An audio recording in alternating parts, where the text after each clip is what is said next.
I'm Liz Jones-twomey. Welcome to Trains with Toomey. All year, we have been studying about the brain. We've been doing rhythmic movements. We've been doing brain gym activities. So we thought we were going to tell you what is the most important part of the brain. Stay tuned.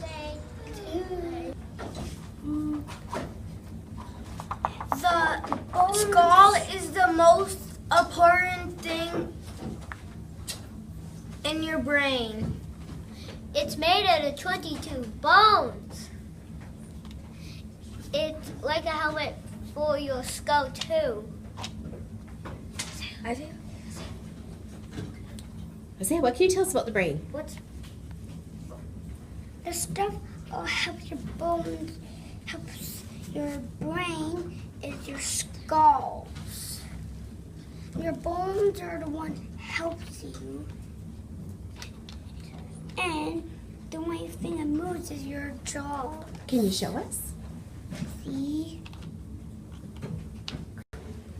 The spinal cord is the most important part of your brain.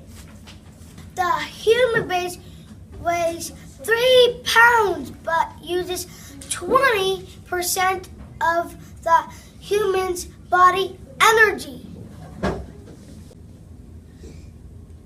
The spine goes down and up to your brain through all the parts of your body. Hey, that's like this cheese string. Here's all the cords that's in his bones. It goes up to your brain, down back to your spine. Can you show us the spine? Where is the spine on his back? It's right here. Can you show us if you're touching, can you feel the spine? Yes. So Zidane, do you think the spine's important? Yes. How come? Because if you don't have your brain, then your brain wouldn't have any messages. And you couldn't move. So what does your spine do? It helps you move and shoots neural pathways through your brain. So you think the most important part of the brain is your spine, because the spine is the most important part. The brainstem is the most important part of the brain. It keeps us alive. The brainstem is the lower part of the brain. It connects to the spinal cord and the cerebellum. It is a tricky word, and we probably all would get mixed up with cerebrum is up here and the cerebellum. And my teachers should paint these and then put like words on them. What words should I put? Like on the paint that you're using. So like maybe green at top, purple, and then once you get the green, leave it to dry and then put the name on it. What name would I put there? Maybe... What name's at the top? What is that part? Cerebrum. Mm-hmm. And where's the cerebrum on yours? Mm-hmm. And what's the other part? The cerebellum is down here. Mm-hmm. And then where's the brainstem? The brainstem is right there. And then it's the pink thing. The light pink thing. Let me zoom into that. Let me see. All right. The brainstem controls automatic things like sleeping, breathing, swallowing, and coughing. So why is it important? Because without your brainstem, your heart wouldn't beat and your blood wouldn't pump, and then you would just die. So your brainstem just automatically does these things because it's part of the survival part of your brain. And so do you have to think every day about, oh, I need to send blood to my heart? No, it just does it. How? Because that's what the brainstem does. So is this the most important part? Yeah. What happens if if you don't have your brainstem? You would die and your heart wouldn't pump and your blood wouldn't pump. So you would automatically die. And what about breathing? You would not breathe because we would have to tell them to breathe, and then it's like a baby. They wouldn't understand because it's not there. So we wouldn't. So now that we have a brainstem, now it just does these things for us. Automatically. We don't have to think about it. The brainstem takes over and just automatically does that work. We think the reticular activation system is the most important part of the brain. It is found in the base of the brainstem. Runs from the top of the spinal cord through the brainstem to the thalamus. We think the Cerebral spinal fluid is the important part of your brain. It is like a watery fluid in your brain. Miss JT calls it orange juice in your head. This fluid is the important part of your brain because it always makes your brain healthy. Look at like this picture. This fluid attacks your brain. So it protects your brain? And like when you fall and look at this brain, it was safe from the fluid. This kind of fluid. If you get sick and have an infection, the spinal fluid will still attack your brain. Still. So we think the Cerebral spinal fluid is so important for your brain. You can never imagine how good at it will be.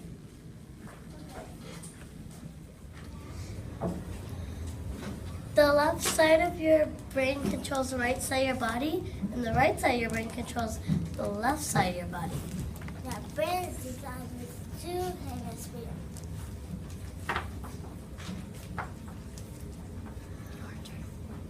The left side of the brain likes science and planning steps. The left side of the brain likes planning notes.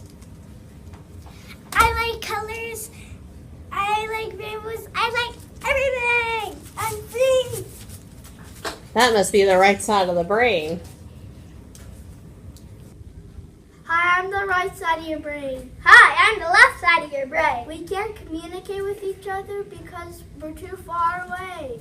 He can't get my message and I can't get his message. Hey, who are you?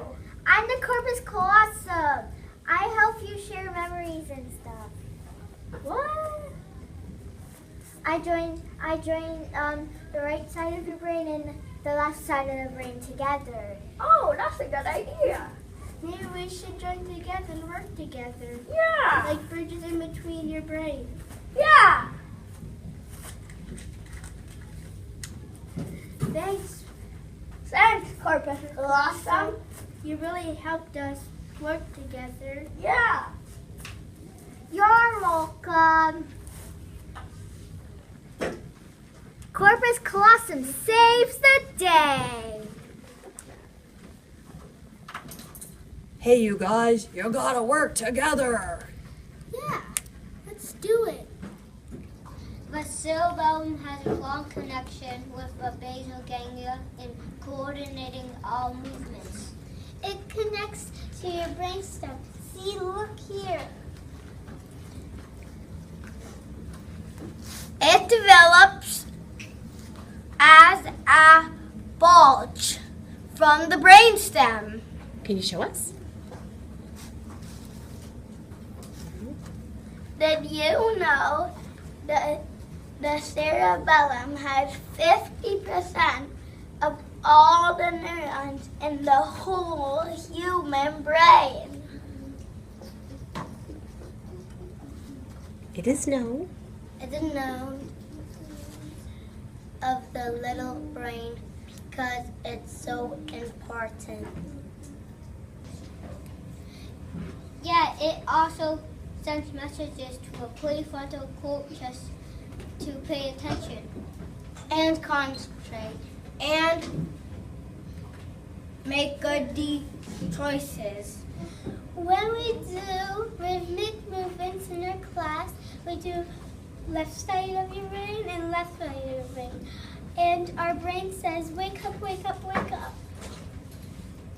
Did you know that the cerebellum that notices our movement and sends messages to the whole human brain? Yeah, and 50% of all the neurons in our brain, guess where they're found? Whoa! Where do you think they're found?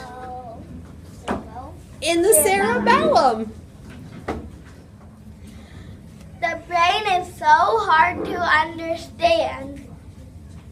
Are the basal ganglia and the cerebellum connected to each other?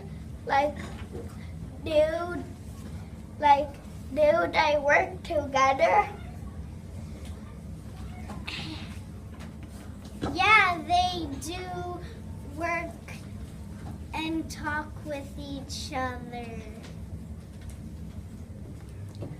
The Basal ganglia controls motor activities like running, walking, sitting, and standing. Miss JT, can you help us? Sure. Were you just talking about the babies? So what happens is when a baby is little, they practice lifting their head. Pretend you're a little baby and they're laying on their tummies and they lift their head and they're lifting their head. Oh, you can sit back up or we can go back down here, sure. So a baby practices, slide back here. Great. So the baby practices, their head is down. They lift it up little bits at a time. They're right down, they lift up, they lift up. They actually practice this hundreds of thousands of times. And what are they strengthening? They're strengthening their neck muscles until all of a sudden the basal ganglia goes, okay, dude, you have practiced enough. I'm going to give you some strength in your muscles. Let's see you sit back up. And so when the baby is sitting, the baby doesn't have to think about lifting up its head. It just becomes automatic. The ones that can't sit still, do they have to do rhythmic movements? Yeah, they can't sit still. They probably have like ants in their pants. Maybe the spinal guan isn't integrated or the spinal parez. And so what we do with the rhythmic movements is we're setting up the neural pathways from the basal ganglia up to the cerebellum. Hey, why don't we do some rhythmic movements right now? What do you guys want to do? Oh, you're doing longitudinal rocking. Great. You're all going to do longitudinal rocking, so you're going to be hooking up your brainstem. That's awesome. Your basal ganglia is saying, thank you, thank you. Watch my Basal ganglia. Are you going to coordinate all your muscles together? Yes. So all your muscles now know what to do because the basal ganglia says, oh, I don't need to spend time seeing your hand go up or your foot go up. I can just do all that so you can automatically run. Or what are you going to do, Ariane? I'm going to balance, and my ganglia is going to do all the work for me. Okay, let's see, girls. And I see you have a friend. Will you come walk with us? Yeah, sure. So your basal ganglia is coordinating, so you don't have to think about walking. It's just doing all the work for you.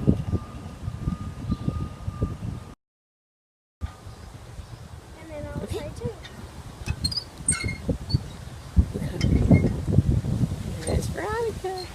Look at that basal ganglia working, making all your movements working together smooth and easy. That our brain is a muscle? No, it is an organ just like your heart and lungs.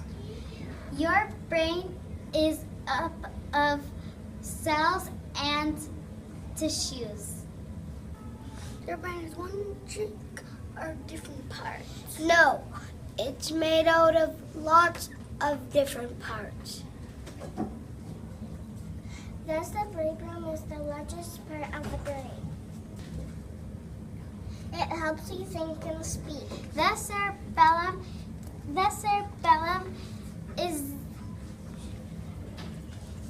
is back of the brain. It is called the little brain because it is the important parts of your brain.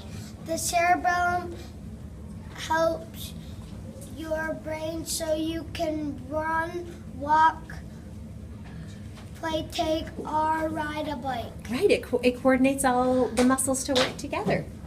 Thanks for sharing why the cerebellum's so important. Look at the brainstem. What does the limbic system do? Let's go ask our friends. They'll know. Okay.